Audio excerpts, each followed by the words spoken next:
¿Cómo está? Vamos a continuar la segunda parte del tema de hoy.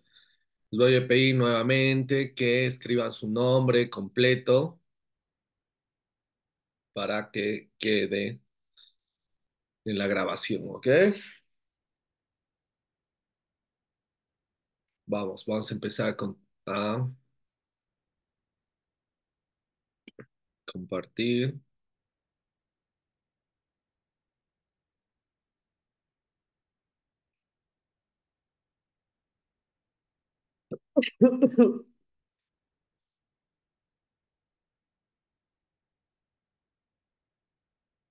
Continuamos con éxtasis, ¿no?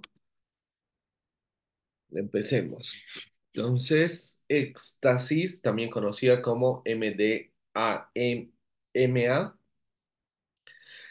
es por vía oral, tiene efectos de euforia y sensación similares a alucinaciones que duran 4 a 6 horas. Entonces, un segundo, no sé qué pasó. Ahí está. Vamos, entonces, miren, entonces van a ser tabletas, ¿no? Que tienen esa forma, carita feliz. Si no me equivoco, aparte, es por vía sublingual. Acuérdense que hay una vía sublingual que es muy rápida.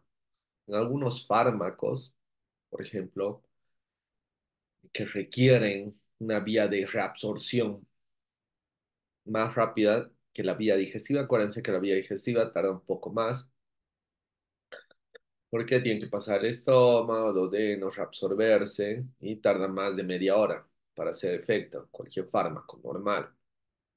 Pero si hay una vía que es sublingual, esto lo van a ver en farmacología en su momento.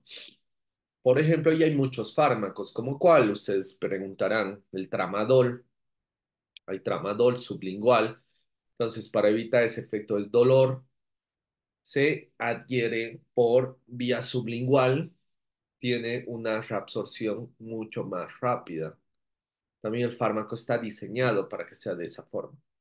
En este tipo de droga hay un aumento en la liberación de serotonina en el sistema nervioso central. Acuérdense que la serotonina libera placer, ¿ok? Entonces van a estar a nivel del hipotálamo, acuérdense, nivel del sistema nervioso central, secreta serotonina. Entonces va a ser una hormona de placer. Van a tener mucho placer, euforia.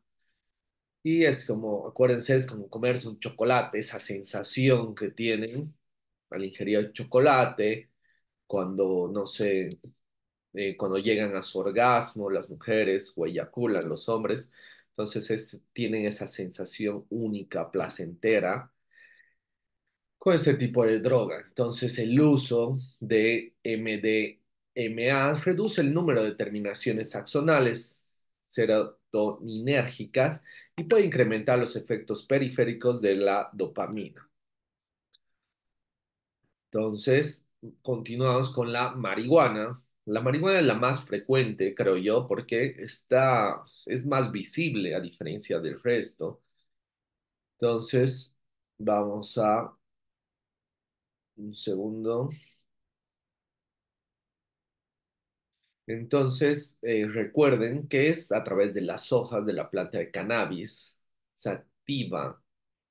Mucha de la marihuana ya está implementada y normalizada en muchos países, ¿no?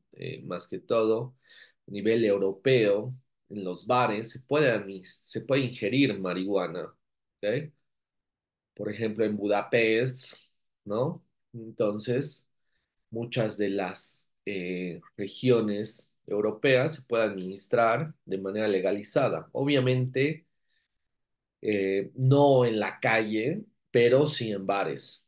Entonces, y eso de esas culturas ha llegado mucho a lo que sería Uruguay, por ende se ha normalizado y mucho se debe a que tiene efectos para evitar que tenga mayor efecto la quimioterapia, ¿no? O sea, son pacientes terminales con cáncer, entonces puede yo sobrellevar pacientes que tienen alteraciones, eh, más que todo neurológicas, terminales, mucho dolor, entonces van a tener estos efectos que van a mitigar el dolor, ¿ok? Entonces están en un efecto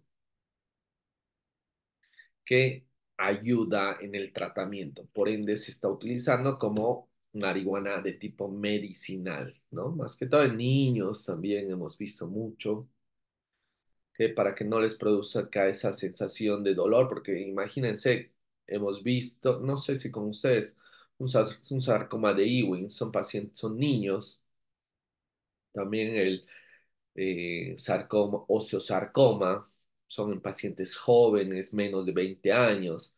Entonces son tumores muy grandes, entonces tienen mucho dolor, los pacientes viven con dolor. Entonces, a pesar de la radioquimio que produce esos efectos de náuseas, vómitos, a pesar de la utilización de antimiméticos, hay que pensar que la marihuana está también implementada, ¿no?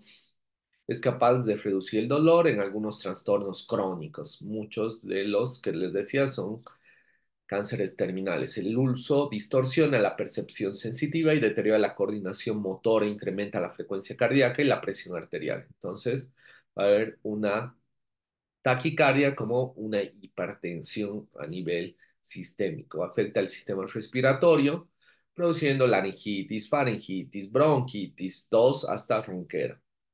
Entonces, todo lo que es de la vía aérea superior va a estar inflamado debido a este agente de la marihuana. Hay cigarros con marihuana y gran número de carcinógenos. Entonces, no es lo mismo que el tabaco, porque el tabaco sí produce más daño a nivel en la producción de lo que sea carcinógenos, porque va a incrementar que se produzca el cáncer, más que todo un carcinoma escamoso, un adenocarcinoma, pero si el consumo es constante, persistente, puede llegar a producir igual cáncer como el tabaco, pero en un tiempo determinado, más prolongado, ¿ok? Entonces, finalizamos esa parte y vamos a la parte 5, ¿no? A la parte final que va a estar relacionada con lesiones por agentes físicos. Estas lesiones por agentes físicos hay que tener en cuenta cuáles. Lesiones térmicas. Ustedes deben pensar que solamente se queman con el calor. No, también se queman con el frío, ¿ok? Hay lesiones por exceso de calor como de frío. Entonces, muchos de ellos son alpinistas, van al Everest, se congelan y presentan se quema, ¿ok? Por la nieve, el hielo. Entonces, producen igual lesiones, quemaduras a nivel de la piel. Primero hay una afección a nivel de la epidermis, después dermis y llega hasta las terminaciones nerviosas, siendo así una quemadura de tercer grado.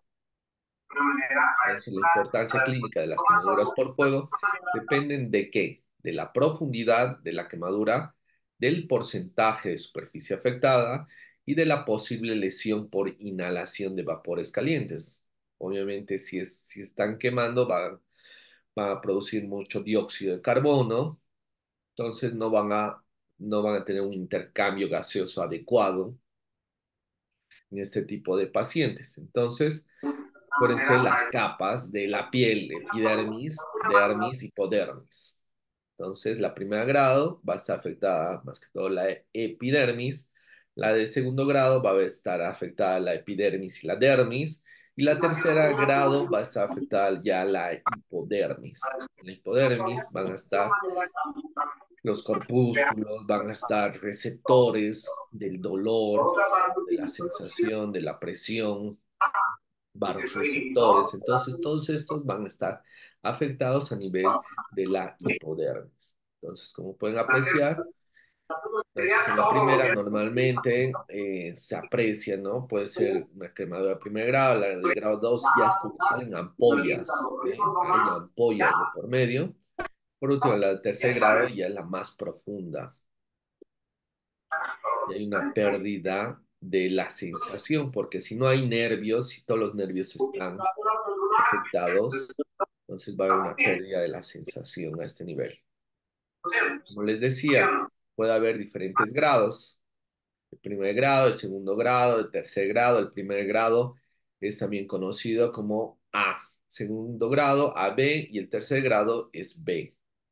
Entonces, vamos a ver que los signos en el primer grado va a ser eritema, rojizo, hiperalgesia, va a haber un incremento a nivel del dolor, emblanquece a la presión. El pronóstico va a ser curación espontánea con cuidados habituales en 1 a 10 días y la profundidad, como les mencionaba, es solamente hasta la epidermis.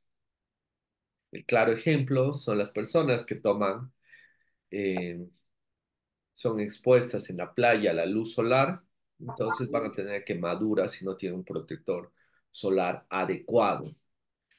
La de segundo grado, AB, tiene flictena o color rosado, hipoalgesia, no emblanquecimiento a la palpación. Y acuérdense que van a haber ampollas, va a haber tumefacción a nivel de la dermis, epidermis, entonces se va a crear estas ampollas.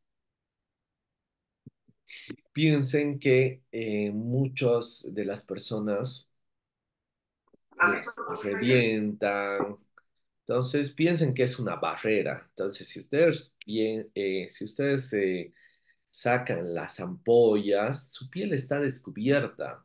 Entonces, puede estar expuesta a diferentes microorganismos aéreos, ¿no? Entonces puede ser contraproducente, ¿no? Hay que tener en cuenta que hay que tiene que estar cubiertas específicamente, nivel de la piel, tienen que estar cubiertas las quemaduras para que no tenga exposición a microorganismos. Y no solamente eso, hay unas vendas con vaselina, porque ustedes piensen, ustedes van a estar en emergencias, van a tener que hacer estas curaciones. Muchas de ellas son niños, niños, la mayoría son niños descuido de los padres que jalan una olla y se queman todo su cuerpo. Entonces, hay que tener en cuenta la exposición que tenga el grado de porcentaje, que lo vamos a ver a continuación. El lugar también es importante, no es lo mismo a nivel de la cara, de los genitales, ¿no? Que a nivel de la mano. Entonces hay que ver también la exposición que pueda llegar a tener. Entonces, el pronóstico de una quemadura de segundo grado va a ser la reepitelización con cuidados habituales de 2 a 3 días. Puede profundizarse y necesitar injertos en áreas específicas, ¿no? Especiales. Normalmente siempre se toma injertos de la piel, del glúteo, de la espalda, para poder realizar este injerto a nivel de la dermis, dependiendo de la profundidad, ¿no? Eso es importante que tengan en cuenta, más que todo si es muy profundo. Y ya tendremos que pensar en un cirujano plástico reconstructivo, ¿no? Y el último grado, el tercer grado, es el grado B, que es el peor, es el más profundo. Hay una afectación del tejido subcutáneo. Entonces, ¿cómo van a estar los signos? Van a estar blanquecino, marrón a negruzco, ¿ok? La piel va a estar negruzca, acartonada, va a estar anestésica. Como va a haber una pérdida de los nervios, no va a tener sensibilidad, como les decía. Hay un desprendimiento de los anexos cutáneos, en ese caso, los pelos, y sí o sí el pronóstico hay que realizar injerto de piel para poder subsanar. Va a ser una reparación, ¿no? Dependiendo el área también y el lugar específico. ¿Por qué les digo específico? Porque hay que cuantificar. Entonces hay una clasificación de las quemaduras por extensión corporal afectada. Y es la regla de los 9 de Wallace. Pensar que todo es 9, ¿ok? Entonces, ¿qué va a ser? 4,5 los brazos, porque va a ser la cara anterior, pero la posterior va a sumar un 9, ¿no? Entonces, anterior y posterior va a sumar un 9. A nivel del tórax, del abdomen, 9. En la porción de los muslos, 9. De la tibia, pero de 9. La posterior, en la región posterior, de igual manera, 9. En muslo posterior, 9. La región lumbar, 9. Y específicamente a nivel de los brazos. También sumados van a ser 9 en la cara anterior, sumados en la cara posterior, 9. A nivel de la cabeza, en la región frontal, 4,5. En la región posterior occipital, 4,5, llegando a 9. Todo el 9 menos a nivel de la zona genital, 1%. ¿Ok? Entonces, a nivel del cuello cabeza, 9. Anterior y posterior. Tronco anterior y posterior, 18. Tronco anterior, 18. Brazos, 18. Cada uno 9. Piernas, 36. 18 porque es amplio. Es amplia la zona. Y a nivel de los genitales es 1%. Entonces, más del 50% ya se considera como una quemadura grave. Acuérdense, esto se suma, se saca porcentajes y esto se informa porque tienden a morir, ¿no? Imagínense que hay es una barrera de protección. Entonces puede haber muchos microorganismos que estarían haciendo ese efecto de oportunistas. No solamente eso, eh, hay una pérdida, hay un edema, tumefacción, entonces va a haber una hipotensión, por ende, ¿no? Entonces, porque va a estar eh, exportando, drenando edema a nivel de la piel. Efectos fisiopatológicos de las quemaduras. Va a haber un desplazamiento de líquidos corporales hacia el espacio intersticial, lo que les decía. Va a haber tumefacción, edema, pudiendo provocar un shock.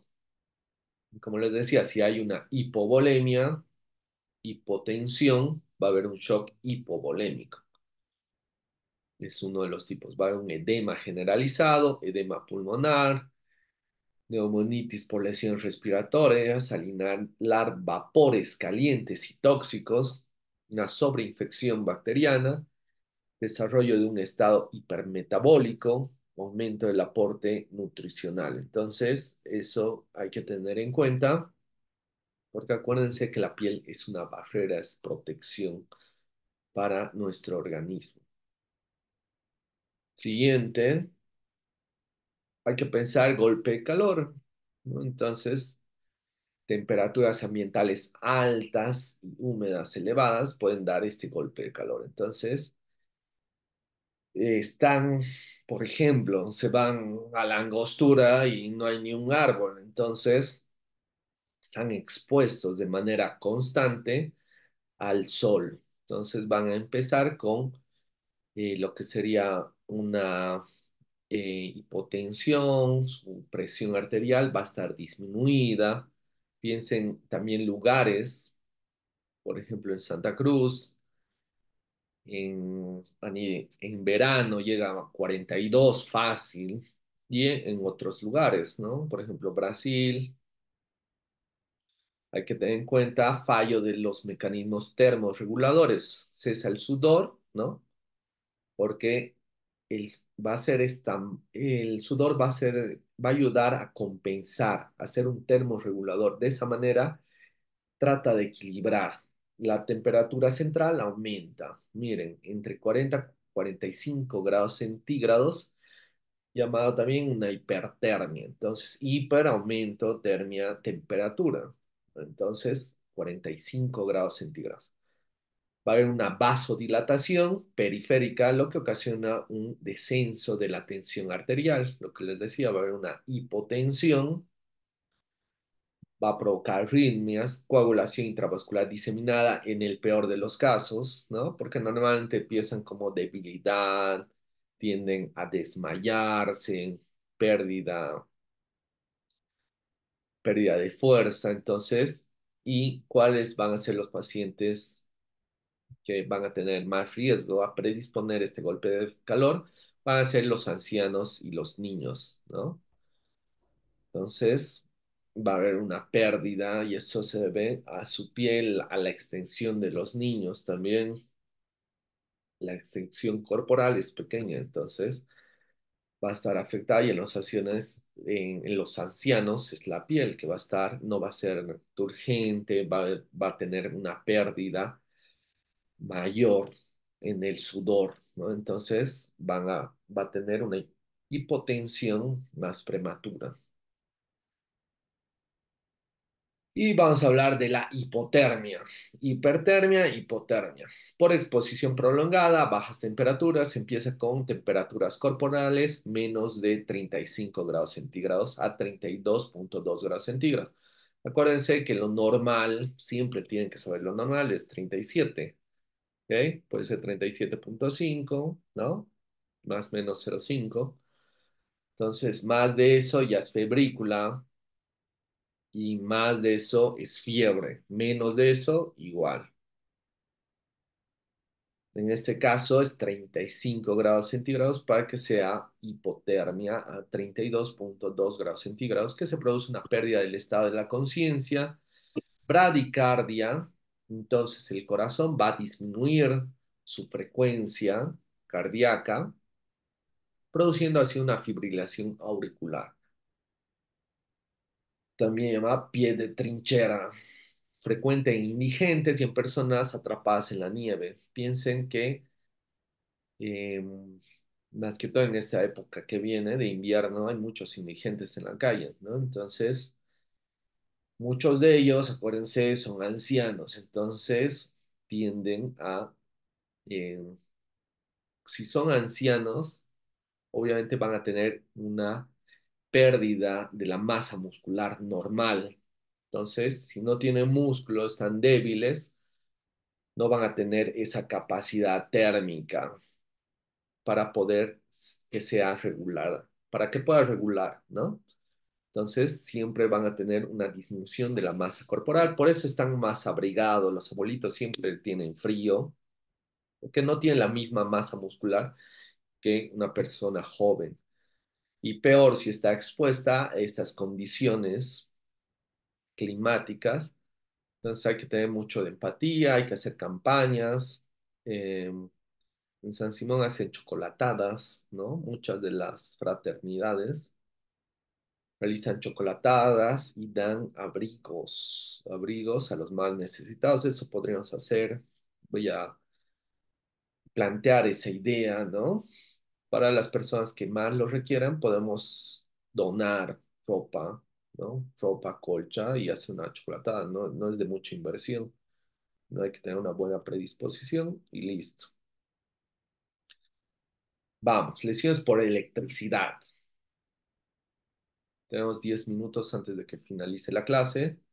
Las lesiones son de dos tipos. Van a tener uno por quemaduras y por fibrilación ventricular. Acuérdense que nuestro corazón presenta que impulsos eléctricos. Entonces, cualquier tipo de descarga que tengamos va a llegar directo al corazón. Entonces, va a alterar la frecuencia cardíaca, produciendo así una fibrilación ventricular. Entonces, a nivel del ventrículo va a tener una contracción que va a ser irregular. Y una fibrilación ventricular puede conducir a la muerte. Entonces, dependiendo del grado, muchas de las personas tienden a eso, entonces están expuestas todo lo que es en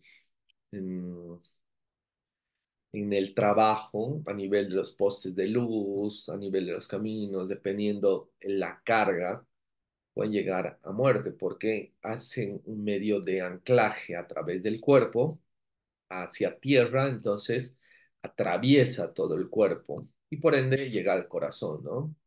El voltaje doméstico laboral, 120 a 200 20 voltios. Puede causar lesiones graves, producción quemaduras locales de los órganos internos, además alterando la fisiología eléctrica del miocardio. Entonces, puede haber afecciones a nivel de la piel, como quemaduras de primer, segundo, tercer grado, dependiendo de la exposición que se tenga.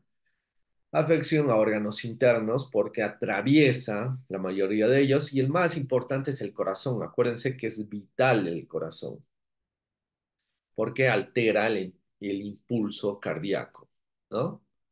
Todo paciente que ha sufrido una quemadura por electricidad se debe tomar un electrocardiograma, aunque parezca sano. Entonces, pueden evidenciar en la imagen inferior, se ve un electrocardiograma normal y posteriormente ya se ve una fibrilación ventricular. Entonces va a haber una alteración a nivel del impulso eléctrico. Es la onda P, complejo QRST, QRS, es la onda T y así se evidencia un eje normal. Pero posteriormente se evidencia esta fibrilación ventricular, por ende puede llegar hasta la muerte. ¿Ok? También la presión arterial de 120 puede disminuir si se tiende a una exposición, una descarga eléctrica a nivel del corazón. Entonces va a tener una descarga paradójica, va a contraerse de manera paradójica, llegando así y culminando con la muerte. Entonces, en la imagen superior derecha ya se puede apreciar estas lesiones ulceradas propias de electricidad, ¿no? Entonces son, y no solamente eso, atraviesa, acuérdense que atraviesa todo el cuerpo, todos los nervios, todos los órganos vitales los podría hasta cocinar, miren. Entonces, se evidencia a nivel de la piel, de la pantorrilla, una ulceración extensa. Entonces, superficie corporal negruzca y una necrosis térmica a nivel de este nivel, eléctrica por una descarga. Entonces, todo va a tierra. Entonces, el medio más rápido es a nivel del cuerpo, de las piernas, por el anclaje mismo de este, ¿no? Entonces, tengan mucho cuidado, no estén expuestos, eh, primeramente. ¿Tiene alguna duda, pregunta? Hemos dado a concluir el tema de hoy. Vamos a continuar enfermedades infecciosas la próxima clase. En su caso, sería el día jueves, ¿no? De todas maneras, tengan en cuenta que va a ser virtual. Entonces, tomen sus previsiones, ¿no? El día de hoy, el día jueves, va a ser virtual. Entonces, vamos a ver quiénes están. 43. Normalmente son 48. 5 personas me faltan. Aquí estoy analizando. No se salgan todavía. Vamos a ver. Quiero grabar todos sus nombres para que no falten. Vamos, están la mayoría.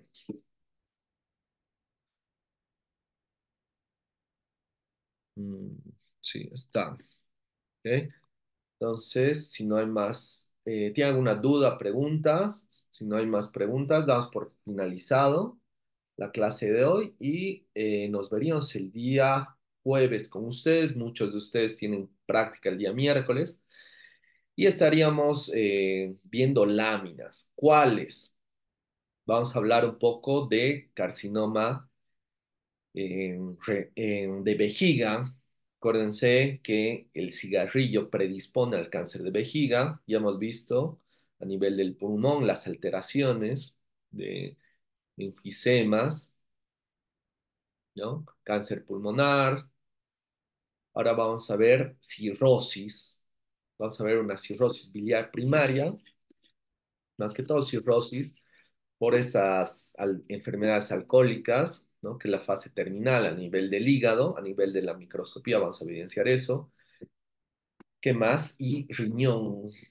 creo que riñón, sí, una glomerulosclerosis focal y segmentaria.